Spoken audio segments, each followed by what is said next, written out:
Before this episode starts, I do have a professional Instagram account. It's at dutesouls_YT, so go check it out. Okay, shameless plug over. Back to the video. Hey everybody, Dutesouls here, and welcome to the final episode of the main story of Dark Souls 2. Last time, we entered the memories of the giant corpses in the Forest of Fallen Giants, obtaining the Giant's Kinship. Today, we're not exactly in Drangleic Castle, are we? Because I think there's one person that I think we should put out of their misery. Yeah.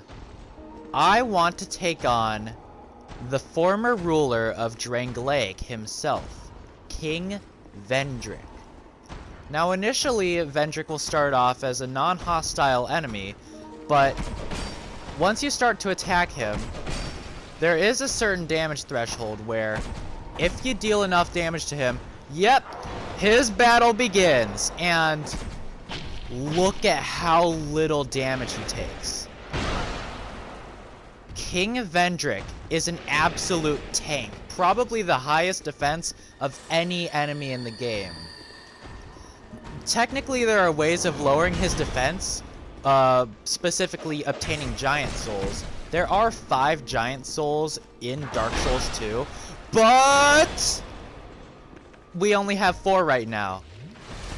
Every Giant Soul halves King Vendrick's defense, which means that if you don't have any Giant Souls, like if you're fighting him right after fighting Velstad, then he will have 32 times the defense that he would have if you had all 5. Now, I have 4 of them, which means that he still has fairly low defense, well, I guess compared to his other states, but you can see how little damage we're doing. Like, see, 93 damage from a poke. Like, that ain't cool. So, honestly, I'm gonna be here for a while. Vendrick's attacks aren't exactly hard to dodge, but you can see he can easily delete over half of your health bar in a single attack. He does have a lot of, like, weird delays in his fighting style, too, which can make his attacks a little annoying to avoid. It also appears that he's immune to poison, which is just lovely. But honestly, I think I might have to like cut through parts of this fight, because Vendrick ultimately is a very boring boss fight, despite being a very lore-heavy one. I almost got hit with that second attack. Okay, I'm running backwards. Oh, no, he pranced. I wasn't expecting to beat him on the first try. I'll say that. Ha ha ha, funny story. So I accidentally triggered the Lady of Pyromancers in here. And, yeah. Oh boy, let's count how many there are. 1, 2, 3, 4. Looks like my souls are right in front of Vendrick's boss fight. Something else that's worthy to mention is that it appears that when you're in your hollowed form, the spirits that you could spawn from lighting the torch at the bottom of the undead crypt, they don't spawn. So I guess they really only have a particular hatred for humans. I don't envision any of my gear breaking during this boss fight, so I'm going to equip the Chloranthy ring and a +1 life ring, because why not? And once you fight Vendrick for the first time, he's immediately gonna aggro once you enter the room. I guess a good strategy is to kind of treat him like an old knight. Just like sticking to his side and strafing around him, like dodging his attacks. And then attacking in the down top. That was a 3-hit combo, really? This might also be slightly obvious, but defeating Vendrick is not a requirement for beating the game.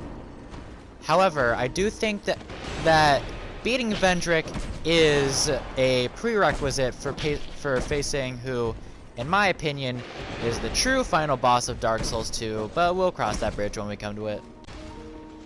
My Stinger is actually at risk of breaking right now, so I'm switching over to the Warp Sword. But the strong attacks with the two-handed Stinger did actually do enough damage for the game to actually bother in, like, putting in the yellow health bar to show how much damage I'm doing.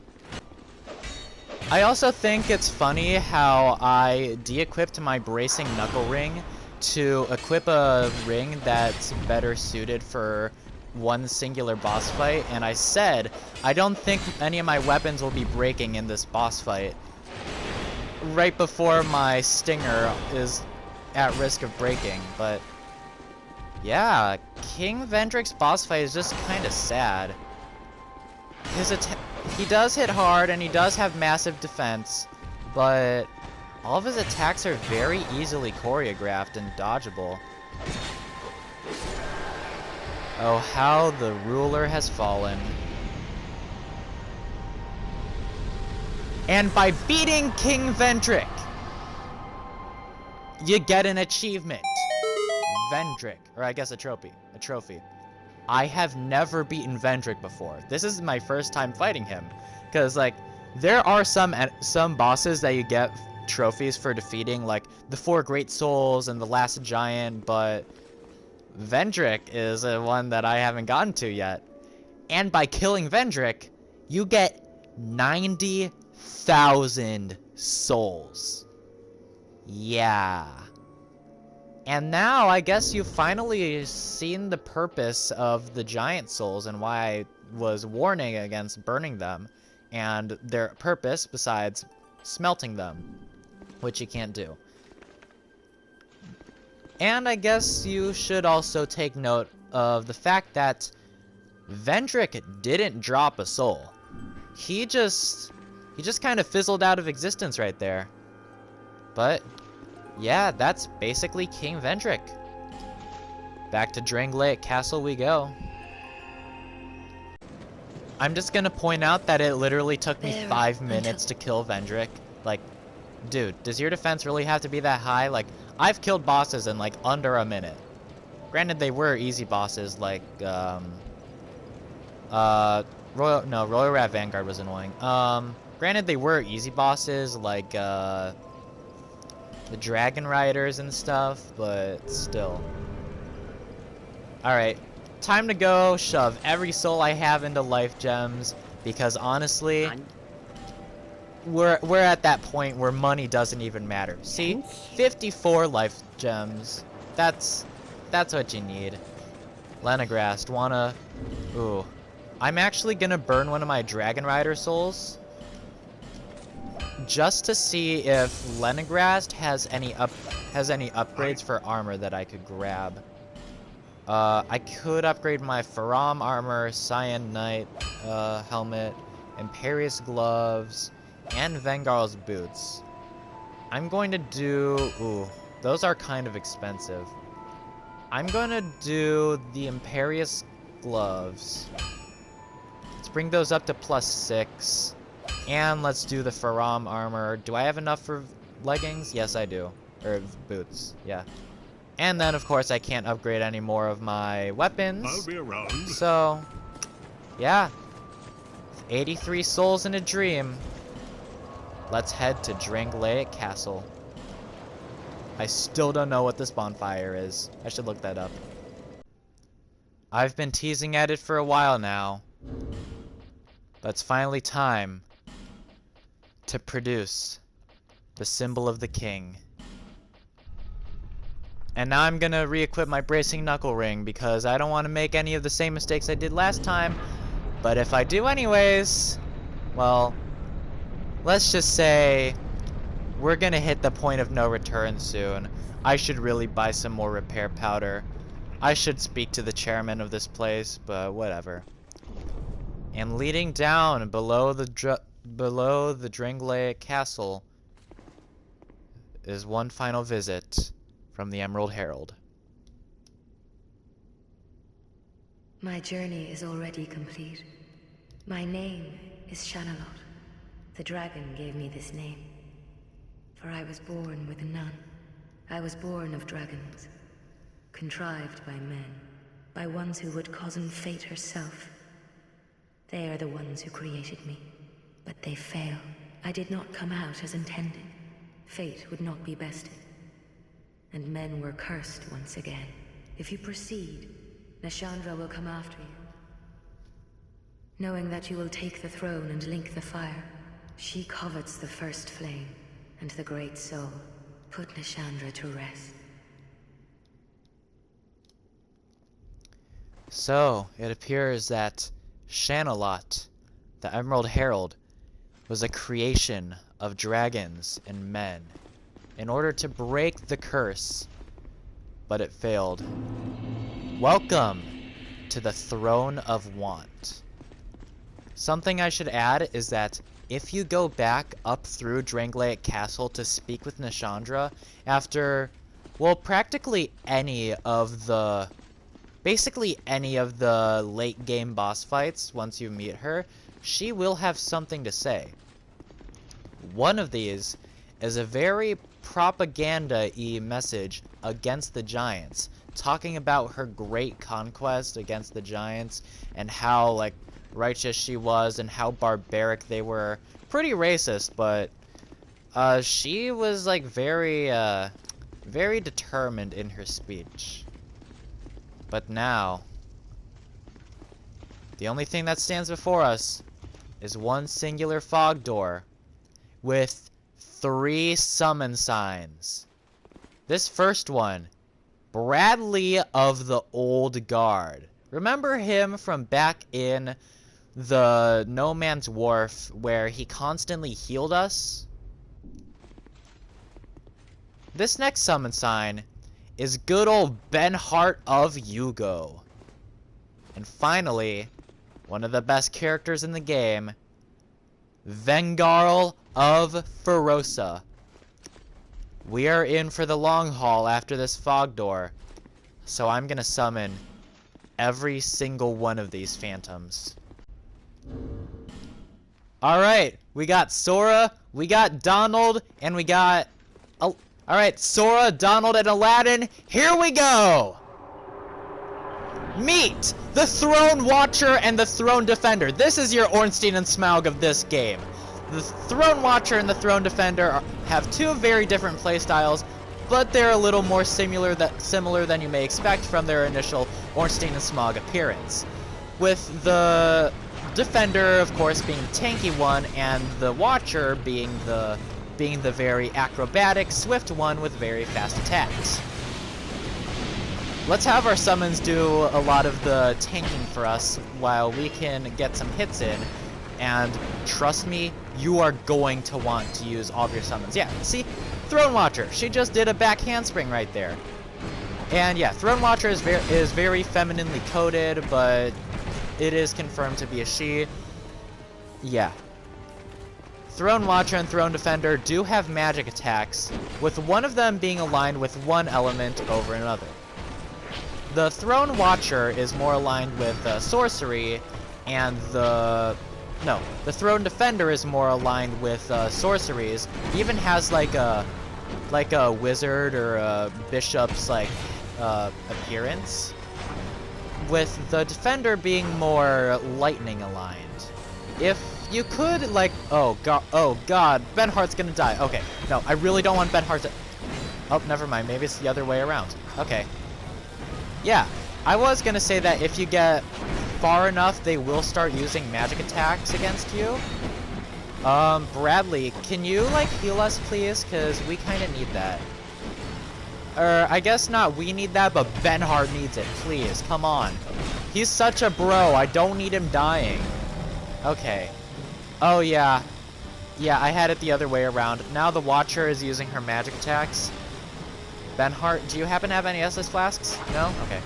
Alright, looks like I'm going 1v1 on the Watcher right— oh, Vengarl's coming in.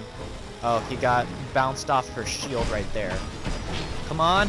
Throne Watcher down. You can see that she doesn't fizzle out immediately. If left unchecked, if left unkilled, the counterpart to the other NPC, the other boss, thanks Bradley, will revive the fallen boss.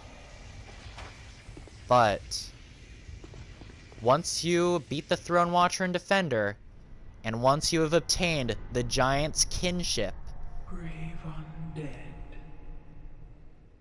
you have proven yourself to me.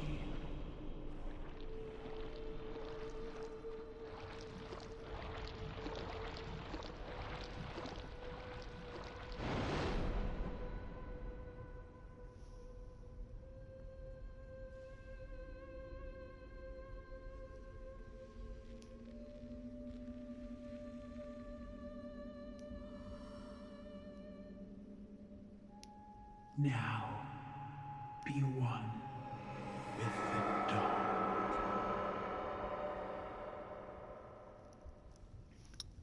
meet Nashandra, Queen of Drangleic. She immediately opens up her boss fight by putting up these orbs. These orbs, yeah, look at that. They will curse you, and they will curse you quickly. Nashandra is fairly bulky. Like, look, our damage isn't even doing enough for the game to care to put in the yellow health bar. No, Benhart! Okay, these curse orbs, if you just run through them and attack them, you can dissolve them, so that will, like, stop you from being cursed. Oh god, Vengarl. Vengarl, you need healing. You need Bradley, Bradley, Bradley. Okay, this is not good. Okay, Bradley, thank you for Wait, can NPCs not accept healing magic? No. Vengarl, no! Oh, this is not going as planned. But hey, we're not out of this yet. Bradley can still heal himself. Yeah, I think it might be I don't know if NPCs are actually affected by healing magic. So sorry, Bradley, but your position as the cleric of the party has kind of been nullified by that realization. If you can just heal yourself, that would be great. I think he just did, so that's good. Yeah. Nashandra has a variety of melee attacks. Yeah. She mostly deals in melee attacks, but that's mostly just because you're going to be slapping her. If you do get some distance, she... Oh, God! Oh, no! No! Oh, no. Guys, I did it. I finally took out that one Cyan Knight without taking any damage. Oh, I literally haven't done that. You know, I could be cheap and summon every single one of these guys again, but I'm just gonna summon Bradley because he was the only one who was remaining. Like, I really want to summon Benhart. I really want to summon Vengarl. But should I? I say no. Alright. I guess one thing about Nashandra that would have been helpful to know is that since she is like an evil being at heart, she is affected. Okay, I guess I'll put it in my belt slot. She does take increased damage from...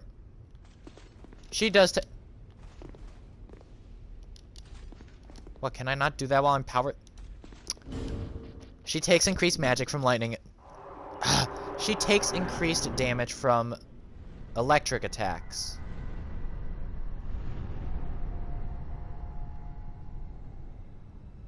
Are you gonna say the same thing? Can I skip this cutscene? Okay. Alright, round 2. So what I was going to say is that Nashandra actually has like a big old beam attack. Very similar to the one that we saw the Duke's Dear Freya use when we were doing that boss fight. Yeah, see, there it is. It does a lot of damage, and oh, am I really gonna have to use a human effigy in the middle of a boss fight? Oh god, I think I am.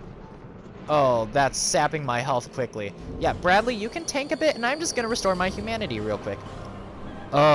If I had arrows, I would just snipe down all of these curse orbs. And I guess you also saw at the end of the boss fight, or yeah, at the end of our last attempt, that she does have an AoE dark attack. So she can do that to get you off her tail. Oh god, no! Oh, okay. I need to run, cause I feel my health being drained as I speak. Oh, there's the Hyper Beam. There's Hyper Beam. Good thing, like regular Pokemon Hyper Beam, it does leave her vulnerable. I'm still wondering why my why my electric pine resin wasn't doing the thing. Alright, she put up the orbs again, so I'm gonna hit that. Oh, I got cursed. That's fine. I'm gonna hit this one. Nice. Yeah, you can do your slam attacks. Bradley, you're taking a lot of oh, I'm taking a lot of damage too. Okay, do that. Oh, she almost like spiked me. Are you okay, no, you're doing the Hyper Beam. Yeah, it seems like a lot of these bosses aren't really affected by poison, which is kind of annoying to me because, you know, that's how I really like to take down a lot of armored enemies. But I guess she is a magical being, so I guess it would make slightly more sense to be immune to poison. Especially since she's like all skeletons and stuff. She's like a mix between like Helitic Hojo from Final Fantasy VII and Gravelord Nito. Like her dress is just entirely made of skeletons. And I really like amalgamations of random body parts used as enemies. Like Helitic Hojo is one of my favorite bosses in Final Fantasy VII, and I also really like a sample H0152. Probably just because they're just amalgamations, like chimeras of random body parts put together, and I'm just gonna get cursed again. Alright. I'm going to take a step back. Nishandra's pretty low, so that's good. Alright, come on. One more combo! And that's Nishandra, the final boss of Dark Souls 2. Soul of Nishandra. However, Many monarchs have come and gone. that's not the true final boss. One drowned in poison, another succumbed to flame. If you've defeated Vendrick Another slumbers in the realm of ice. before Nishandra, Not one of them stood here. As you do. you will be greeted by a particular voice. You, conqueror of adversities. Give us your answer. Meet the true final boss of Dark Souls 2. The one, the only, Aldia. Only known as Aldia, Scholar of the First Sin, the namesake of this game. Yeah. You are fighting Vendrick's older brother as the true final boss. He is basically characterized as a sort of plant being who lays in a bed of fire. This bed of fire will damage you if you step in it. Most of his attacks are like AoE magic stuff combined with like his tree stuff. Ooh, it's kind of hard to do melee attacks on him just because of the fire bed. Really reminds me of the Bed of Chaos because, you know, woodlands and like trees and stuff in the original Dark Souls is very heavily associated with chaos magic, especially with the Bed of Chaos being like a fiery bush. Basically, yeah. Ooh, I'm gonna throw a hexing urn, or not. This is, as the time I fought Vendrick was, that was a lot of damage from just spawning in. Yeah, that was my first time fighting Vendrick. Which also means this is my first time fighting Aldia. Up until researching for this game, I never knew how to get to Aldia. Like, I knew that you could fight Aldia. I knew of videos of his oh, 7 damage. I'd seen videos of his boss fight and all of like his tree attacks and stuff, but I didn't know that you had to like kill Vendrick to fight him. I even originally planned on this being like a post-game, like a post-production, like bonus episode per se. Like, I didn't plan on fighting Vendrick and Aldia during my original brainstorming, but here we are now. He does, along with his fire attacks, he does also wield lightning attacks. Oh, Bradley. Oh, how's your health? Oh, your health's not great. Oh, yeah, that looks like a Dungeons and Dragons fireball. I'm going to just kind of run away from that. Oh no, that goes for me! That just did 80%. That just did 80% of my health. Okay. I'm playing this too passively, but I'm kind of forced into doing it because of the fire. Like, yeah, I don't want to get close to him because I'm just going to take damage. Like, he isn't even at half health. I'm just scared of... You know what? I should just do this. Yeah. Yeah, screw you. Oh, no. I'm just going to take a wild guess and say those do a lot of damage because this is the true final boss of Dark Souls 2. It would be really nice if I actually had arrows, if I actually remembered to talk to Steady Hand McDuff. I would have bought like every single arrow off of him. I have 120,000 souls right now. I don't want to lose that. Oh god, what are you doing now?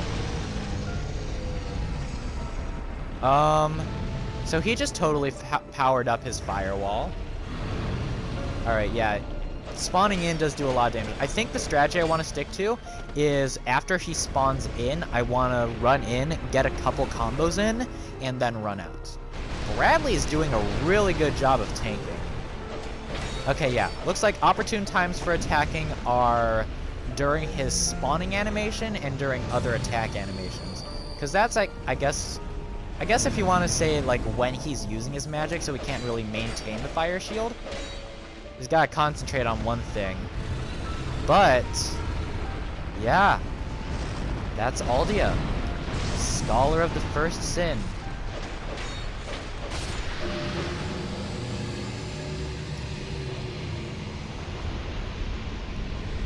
Beating Aldia gives you no souls. I lost everything, but remain here, patiently. After beating all 3 bosses in a row, The throne will certainly receive you, but the question remains. What do you want? Tell me. Light, dark, or something else entirely? here, you have a choice. You can abandon the throne of Drangleic, walking out into Drangleic Castle, or you can ascend to the role of monarch. Before we do any of that, let's take one final look at the souls we've received. All of these are old, worn-out, darkened souls. Soul of the Throne Defender. The throne of the king is sacred and requires an appropriate guardian. Soul of the Throne Watcher. The throne of the king is sacred and must be observed closely at all times. Soul of Nishandra, Queen of Drangleic. The fragments of the abyss of untold origin nourished their beings by the sides of would-be monarchs. Perhaps they were simply ordeals on the road to kinghood. One day the flames will fade and only darkness will remain, unless, of course, an heir arrives. Use the special soul of this prisoner of desire to acquire numerous souls or to create something of great worth. I want to take this moment to reflect on the humor of the giant's kinship being the item that allows us to fight Nishandra, because if you go down into the basement of Drangleic Castle, yes, I called it a basement, before you beat the Giant Lord, you will only fight the Throne Watcher and Defender. You will not fight Nishandra. Nishandra only appears once you have the Giant's Kinship. Funny how the Giant's Kinship is the item used to defeat the one who waged war on the Giants. And I have made a decision. Do I want to see what I really want in life? See the true outcome of Drangleic? Do I want to know the future? Or do I want to abandon that? Do I want the future to remain a mystery? Do I want to see what I... Do I see what I want? Or do I let it remain a mystery? I'm gonna put in a little bit of my own personal philosophy on this. I don't like knowing determined outcomes of things. I leave everything up to surprise, everything up to suspense. If something succeeds in my favor, that's great. If it doesn't, well, nothing I can really do about it now. So I've made a decision. I will abandon the throne of Drangleic. This is an option you can only do if you have beaten Aldia. If you do accept the throne, the golems will reanimate, carrying you to the throne. But now it's time for me to see a cutscene that I've never seen before.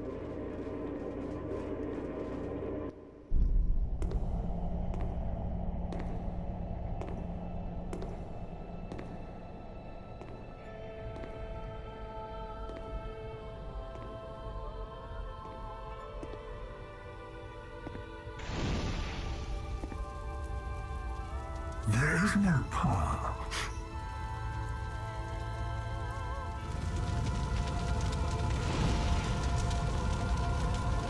Beyond the scope of life, beyond the reach of love.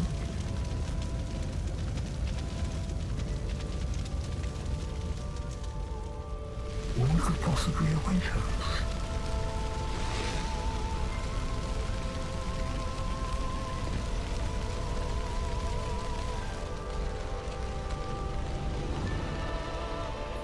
And yet we seek it insatiably, such is our fate.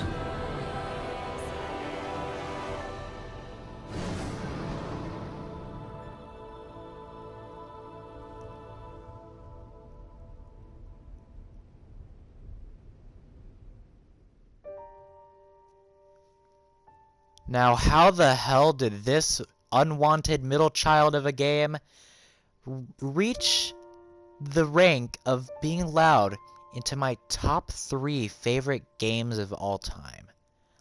I don't know. Maybe just because it's my first Dark Souls game? That could be a possibility. Maybe because I like the more thoughtful battle style as opposed to the more fast-paced systems of Bloodborne and Dark Souls 3. Maybe it's just because I like the level design. Maybe it's just because I know it too well. Maybe it's because this is my 4th time playing through this game. To completion, by the way. There are multiple failed playthroughs, back from when I was new, and back from when I tried my hand at New Game Plus, which Lost Sinner is not fun for. Yeah. So, ended that story with essentially just saying, screw the light, screw the dark, screw you guys, I'm going home. Yeah, that's Dark Souls 2. Throughout the playthrough, I've already said a lot of what I want to say about this game. Just how I like it so much, how it's really connected with me personally. I don't even know at this point. Yeah, it's kind of surreal seeing the credits again. Like, I'm sorry if I'm at a loss for words, but this is just like such a surreal experience. Like, seeing people follow my journey through Drangleic, this little personal project of mine, seeing it all come to a close. But, well, I mean, there's not really anything for me to say. So I guess all I can say for now is, we'll see you right back here next week for the Lost Crown DLC. See you guys then.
Alright, now let's see if I kept up with my kill count correctly. 121? Well, future me, you'll know if you got it right or wrong. Who knows? Maybe I died a couple times and just chose to ignore it in post-production. We'll see. Oh, by the way, you can start New Game Plus whenever you want from the bonfire at the Farfire. Alright, time to go splurge all of my souls on arrows.